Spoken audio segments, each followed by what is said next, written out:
अमेरिकेचे उपराष्ट्रपती जे.डी. व्हेन्स काल 4 दिवसाच्या भारत दौऱ्यावरती आलेले आहेत. पंतप्रधान नरेंद्र मोदी यांनी जे.डी. व्हेन्स आणि त्यांच्या कुटुंबियांचं त्यांच्या निवासस्थानी स्वागत सुद्धा केलं. आता यावेळेस झालेल्या भेटीदरम्यान भारत आणि अमेरिका दरम्यानच्या द्विपक्षीय व्यापार करारावरती दोन्ही नेत्यांमध्ये चर्चा झालेली आहे. व्यापार युद्धाच्या पार्श्वभूमीवरती ट्रम्प यांनी लादलेल्या टॅरिफच्या मुद्द्यामुळं ही भेट जी आहे फार महत्त्वाची आहे. दोन्ही नेत्यांदरम्यान झालेल्या बैठकीमध्ये भारत आणि अमेरिका यांच्यामधील द्विपक्षीय व्यापार करारामधील प्रगतीबाबत समाधान सुद्धा व्यक्त करण्यात आलेले आहे. तसंच दोन्ही नेत्यांनी परस्पर हिताचे प्रादेशिक आणि जागतिक मुद्दे, विशेषतः ऊर्जा, संरक्षण आणि टेक्निकल टेक्नॉलॉजी सारख्या क्षेत्रातील सहकार्य वाढवण्याच्या चर्चेवरती भर दिलेला आहे. अमेरिकेचे उपराष्ट्रपती झाल्यानंतर जे.डी. व्हेन्स यांनी गेल्या 3 महिन्यामध्ये 5 देशांना भेट दिली आणि प्रत्येक भेटीमध्ये काही ना काही वाद निर्माण झाला. एका ठिकाणी त्यांनी युरोपला इशारा दिला आणि दुसऱ्या ठिकाणी त्यांनी झेलेन्स्कींसोबत वाद घातलेला आहे. भारत भेटीमध्ये आता ते काय करतात याच्याकडे लक्ष लागलेले आहे. आज आपण माहिती घेऊयात जे.डी. व्हेन्स यांच्या भारत भेटीचं कारण काय, भारताकडून त्यांच्या काय अपेक्षा असू शकतात आणि भारत आपल्या कोणत्या मागण्या त्यांच्याकडून मान्य करून घेऊ शकतो, हे सर्व काही आपण जाणून घेऊयात. नमस्कार, मी अरुणराज जाधव बोलबिडूवरती तुम्हा सर्वांचं अगदी मनापासून स्वागत करतो. 2013 मध्ये तत्कालीन उपराष्ट्रपती जो बायडन यांच्या भारत भेटीनंतर जे.डी. व्हेन्स हे अमेरिकेचे पहिले उपराष्ट्रपती आहे जे भारत भेटीवरती आलेले आहेत. ही भेट अशा वेळेस होत आहे जेव्हा अमेरिका आणि चीन यांच्यातील व्यापार युद्ध आणि एकूणच स्पर्धा आजवरच्या पीक पॉइंटवरती आहे आणि चीनला काउंटर करण्यासाठी अमेरिकेला भारताशिवाय पर्याय नाही असं मत तज्ज्ञ व्यक्त करताना दिसून येतात. आता सर्वप्रथम जे.डी. व्हेन्स यांच्या दौऱ्याविषयी माहिती घेऊयात. त्याच्यामध्ये ते काय काय साध्य करू इच्छितात ते बघूयात. पहिला मुद्दा आहे दोन्ही देशातील द्विपक्षीय व्यापार संबंध सुधारणे. अमेरिकेचे उपराष्ट्रपती त्यांच्या या दौऱ्यामध्ये दोन्ही देशातील व्यापारी संबंध सुधारण्यासाठी चर्चा करू शकतात. भारताकडून सुद्धा दोन्ही देशांमधील व्यापार 2030 पर्यंत तब्बल $500 बिलियन पर्यंत वाढवण्यासाठी करार केला जाऊ शकतो. तसा करार करण्यास भारत इच्छुक सुद्धा आहे. याच वेळेस अमेरिकन राष्ट्रपती ट्रम्प यांच्याकडून लादण्यात आलेलं व्यापार शुल्क अजून कमी कसं करता येईल आणि भारताकडून कोणकोणत्या सवलती मिळवता येतील याच्यासाठी प्रयत्न दोन्ही देशांकडून केले जाऊ शकतात. आता यावेळेस जे करार होतील किंवा ज्या करारांची किमान पायाभरणी होईल त्याच्यामध्ये काय काय अपेक्षित आहे तर बघा, अमेरिकेमधून जे ॲग्रिकल्चरल गुड्स किंवा इतर जे डेअरी प्रॉडक्ट्स येतात त्याच्यावरती कमी आयात शुल्क लावलं जावं अशी अमेरिकेची अपेक्षा असणार. यासोबतच भारताच्या ज्या फार्मास्युटिकल आणि आय.टी. सर्व्हिसेस देणाऱ्या कंपन्या आहेत त्यांच्यासाठी इझी मार्केट ॲक्सेस त्यांना अमेरिकेमध्ये हवा आहे. आणि तिसरा महत्त्वाचा मुद्दा दोन्ही देशांमधील द्विपक्षीय व्यापार अधिकाधिक मजबूत करणं हा मुद्दा आहे. आता पुढचा जो महत्त्वाचा मुद्दा आहे तो म्हणजे संरक्षण आणि तंत्रज्ञान याच्यामध्ये दोन्ही देशांतील सहकार्य वाढवण्याचा. भारताचा शेजारी देश चीन हा त्रासदायक असल्यामुळं भारतानं आपली संरक्षण सिद्धता वाढवण्यावरती लक्ष केंद्रित केलेलं आहे. यासाठी भारत जगभरातून उत्तमोत्तम तंत्रज्ञानाचे शस्त्रास्त्र आयात करताना दिसून येतोय. आता या ठिकाणी भारताने अमेरिकेकडून जास्तीत जास्त संरक्षण साहित्य खरेदी करावं यासाठी अमेरिकेकडून नक्कीच प्रयत्न केले जाऊ शकतात. आता हे सर्व होत असताना भारताबरोबर तंत्रज्ञानासंदर्भात भागीदारी करण्यासाठी सुद्धा अमेरिका इच्छुक असेल. येणाऱ्या काळामध्ये स्वच्छ आणि शाश्वत ऊर्जा, अणुऊर्जा तंत्रज्ञान यामध्ये अमेरिकेला भारतामध्ये मोठी संधी दिसते. आता इथे ज्या काही चर्चा होतील त्याच्यामध्ये मिलिटरी प्लॅटफॉर्मवरती म्हणजे ड्रोन घ्या किंवा फायटर जेट्स घ्या याच्यामध्ये को प्रोडक्शन कसं करता येईल यासाठी प्रयत्न केले जाऊ शकतात. यासोबतच इंडो पॅसिफिक रिजनमध्ये नवल कोऑपरेशन कसं वाढवता येईल या संदर्भात चर्चा केली जाऊ शकते. येणाऱ्या काळामध्ये दोन्ही देशांदरम्यान जॉईंट मिलिटरी एक्सरसाइजेस कसे केले जाऊ शकतात याच्यासाठी प्रयत्न केले जातील आणि सायबर सिक्युरिटीमध्ये सुद्धा कोलॅबोरेशन केलं जाऊ शकतं. आता बघा, गेल्या काही दशकातील इतिहासावरती जर का आपण नजर टाकली तर आपल्याला हे लक्षात येईल संरक्षण दृष्ट्या भारत हा रशियावरती जास्त अवलंबून होता. आणि आता गेल्या काही काळामध्ये जर का आपण बघितलं तर रशिया हा युक्रेन युद्धामध्ये व्यस्त झालेला आहे. रशियाकडे स्वतःच्याच युद्धासाठी शस्त्रसामग्री उपलब्ध नाहीये. उत्तर कोरियाकडून मधल्या काळामध्ये त्याने मोठ्या प्रमाणामध्ये शस्त्रसामग्री घेतली होती. चीन सुद्धा सप्लाय करतोय. मग अशा वेळेस भारताची जी गरज आहे ते रशिया भागवू शकेल का हा प्रश्न निर्माण झालेला आहे. आणि मग हा प्रश्न उपस्थित झाल्यानंतर अमेरिका हा सगळ्यात जास्त जवळचा आणि रिलायबल सोर्स म्हणून भारतासाठी असू शकतो. तिसरा मुद्दा आहे स्थलांतरितांचा.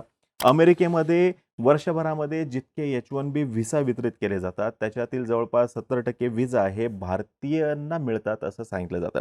ट्रम्प यांनी या विजा धोरणासंदर्भात स्वीकारलेलं कडक धोरण हे भारतीयांची चिंता वाढवणारं आहे. आता या मुद्द्यावरती दोन्ही देशांदरम्यान ह्या भेटीमध्ये चर्चा होऊ शकते. आता भारताला अपेक्षित काय-काय आहे? तर H-1B व्हिसामध्ये मोठा कोटा अपेक्षित आहे. यासोबतच जे भारतीय अमेरिकेमध्ये कामानिमित्त जाऊ इच्छितात त्यांच्यासाठी थोडीशी वर्क फ्लेक्सिबिलिटी भारताला हवी आहे. यासोबतच ग्रीन कार्डमध्ये भारतीयांना थोडंसं महत्त्व मिळावं याच्यासाठी सुद्धा भारताकडून प्रयत्न केले जाऊ शकतात. आता संभाव्य करार दोन्ही देशांदरम्यान कोणते होऊ शकतात? त्याच्यामध्ये पहिला करार किंवा त्याची पायाभरणी जी आहे ती होऊ शकते व्यापारासंदर्भातली. दोन्ही देशांदरम्यान व्यापार संतुलन साधण्यासाठी अमेरिकेकडून मोठे प्रयत्न केले जाऊ शकतात. सध्या जे काही व्यापारी युद्ध सुरू आहे किंवा टॅरिफ जे काही लादलं जाते ते त्याच्यासाठीच लादलं जाते की बॅलन्स असला पाहिजे दोन्ही देशांदरम्यानचा आणि त्याच्यासाठी अमेरिकेकडून प्रयत्न केले जाऊ शकतात. संरक्षण क्षेत्रामध्ये सुद्धा भारतासोबत जॉईंट व्हेंचर करण्यासाठी तसंच नवीन उपक्रम राबवण्यामध्ये अमेरिकेला इंटरेस्ट आहे. मेक इन इंडिया इनिशिएटिव्ह जो आहे त्याच्यामध्ये अमेरिकेला मोठी भूमिका हवी आहे. परस्पर सहकार्य आणि स्ट्रॅटेजिक अलाइनमेंट या मुद्द्याचा विचार करता एक महत्त्वाची गोष्ट या ठिकाणी लक्षात घेणं गरजेचं आहे. ते म्हणजे हिंदी महासागर असो किंवा इंडो पॅसिफिक रिजन असो, या ठिकाणी गेल्या दशकापासून अमेरिका भारताला एक महत्त्वाचा सहकारी देश म्हणून बघते. अर्थातच या भागातील एकूणच चायनाचा प्रभाव काउंटर करण्यासाठी हे गरजेचं आहे. अमेरिकेला भारताची जास्त गरज आहे. गेल्या काही काळामध्ये क्वाड असो किंवा भारताच्या सागरी क्षेत्रामध्ये भारताला सहकार्य करण्याची भूमिका असो, अमेरिकेने नेहमीच भारताला पाठिंबा दिल्याचं दिसून येते. अमेरिकन उपराष्ट्रपतींच्या या दौऱ्यामध्ये व्यापार, संरक्षण आणि तंत्रज्ञानामधील अपेक्षित करार झाले किंवा त्याच्याविषयी चर्चा जरी झाली, तरी सुद्धा दोन्ही देशांसाठी आर्थिक आघाडीवरती वाढ आणि विकास होण्यासाठी दोन्ही देशांना याची गरज आहेच. दोन्ही देशामध्ये जितकं सहकार्य वाढेल, जितके जॉईंट व्हेंचर्स वाढतील, जितकी गुंतवणूक होईल, त्याच्यातून मोठ्या प्रमाणामध्ये नोकऱ्यांची निर्मिती होईल, तंत्रज्ञानाची प्रगती होऊन आंतरराष्ट्रीय स्तरावरती भारताचं महत्त्व अजून वाढू शकतं. आता या सर्व चर्चेमधला म्हणजे अमेरिकन उपराष्ट्रपतींच्या भारत भेटीमधला सुद्धा चीनचा अँगल समजून घेणं गरजेचं आहे. भारत आणि अमेरिका यांच्यातील संबंध दिवसेंदिवस दृढ होत चाललेले आहेत. यामागचं सगळ्यात महत्त्वाचं कारण आहे ते म्हणजे चीनकडून अमेरिकेच्या महासत्ताधीश पदाला असलेला धोका आणि चीनच्या वाढत्या महत्त्वाकांक्षा. चीनच्या वाढत्या महत्त्वाकांक्षा या भारतासाठी सुद्धा त्रासदायक आहेतच. दोन्ही देशांना काही मुद्द्यांच्या बाबतीत चीनकडून धोका आहे.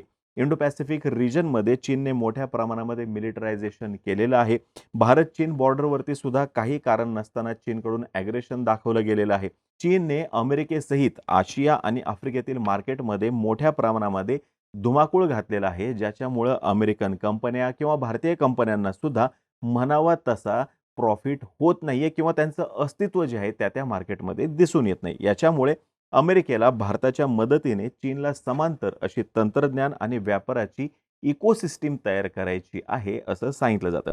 अमेरिकेची स्ट्रॅटेजी अशी आहे की चीनला काउंटर करण्यासाठी अमेरिकेने भारत, जपान आणि ऑस्ट्रेलिया यांच्या सोबतीने क्वाड हा एक गट तयार केलेला आहे.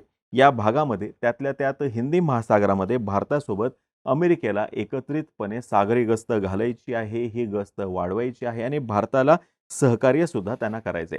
अमेरिकन उपराष्ट्रपतींच्या या दौऱ्याच्या निमित्तानं परत एकदा या भागातील अमेरिकेचा प्रेझेन्स ते वाढवू इच्छितात. भारताला सुद्धा हा दौरा फार महत्त्वाचा आहे, कारण की गेली कित्येक दशकं भारताचं रशियासोबत संरक्षण साहित्यासंदर्भात टाय-अप राहिलेलं आहे. पण गेल्या काही वर्षांपासून रशियाची चीनसोबतची जवळीक वाढत चाललेली आहे, ज्याच्यामुळे भारताला आता नवीन मित्र शोधण्याशिवाय पर्याय नाही राहिलेला.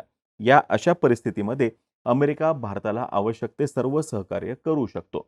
भारताने गेल्या काही वर्षांपासून आपलं संरक्षण साहित्यातले सोर्सेस जे आहेत ते डायव्हर्सिफाय करायला सुरुवात केलेली आहे आणि याचाच एक भाग म्हणून अमेरिकेतील कंपन्या उदाहरणार्थ लॉकहीड मार्टिन असू द्या किंवा बोईंग असू द्या यांच्यासोबत चर्चा सुरू झालेल्या आहेत. अमेरिकेला भारतामध्ये इतका इंटरेस्ट असण्याचं कारण काय असा प्रश्न तुम्हाला पडलेला असेल. तर पहिला मुद्दा असा आहे की भारतामध्ये उपलब्ध असलेलं कुशल आणि स्वस्त मनुष्यबळ. भारतामध्ये गेल्या 2-3 दशकांपासून मोठ्या प्रमाणामध्ये मध्यमवर्ग वाढलेला आहे. त्याची खर्च करण्याची क्षमता वाढलेली आहे. अमेरिकेला या मार्केटमध्ये सुद्धा इंटरेस्ट आहे. यासोबतच अमेरिकन कंपन्यांना जो टेक टॅलेंट लागणार आहे, इनोव्हेशनची जी गरज त्यांना लागणार आहे, त्या ठिकाणी भारत त्यांची ती गरज भागवू शकतो. थोडक्यात दोन्ही देशांना एकमेकांची गरज आहे. आता याच्यामध्ये अडचण ही इतकीच आहे, की अमेरिकन उपराष्ट्रपतींची भूमिका अमेरिका फर्स्ट अर्थात अमेरिका प्रथम अशी आहे, ज्याच्यामुळे दोन्ही देशांमध्ये संभाव्य करार होण्यासाठी अडचण निर्माण होऊ शकते. अमेरिकेकडून कोणत्याही मुद्द्यावरती घेतली गेलेली कठोर भूमिका भारताला नवीन मित्र शोधण्यासाठी उद्युक्त करू शकते. आता बघा युरोपियन युनियन आणि भारत यांच्या दरम्यान गेल्या काही वर्षांपासून करार करण्यासंदर्भातल्या चर्चा ज्या आहेत त्या अंतिम टप्प्यात आलेल्या आहेत. मग अशा वेळेस अमेरिकेला सुद्धा थोडंसं सबुरीनं घ्यावं लागू शकतं. अमेरिकेला हे सुद्धा लक्षात घ्यावं लागणार आहे, की चीनला काउंटर करण्यासाठी त्यांना आजच्या दिवशी भारतच मदत करू शकतो आणि म्हणून ज्या दिवशी किंवा ज्यावेळेस दोन्ही देश टेबलावरती चर्चा करायला बसतील, त्यावेळेस भारताचाच अप्पर हँड असेल याच्याविषयी शंका नाही. आता ही माहिती जर का तुम्हाला आवडली असेल, खाली कमेंट बॉक्समध्ये नक्की सांगा. तोपर्यंत आम्हा सर्वांचे व्हिडिओ जास्तीत जास्त लोकांपर्यंत पोहोचवा आणि चॅनलला सबस्क्राईब करायला तेवढं विसरू नका. धन्यवाद.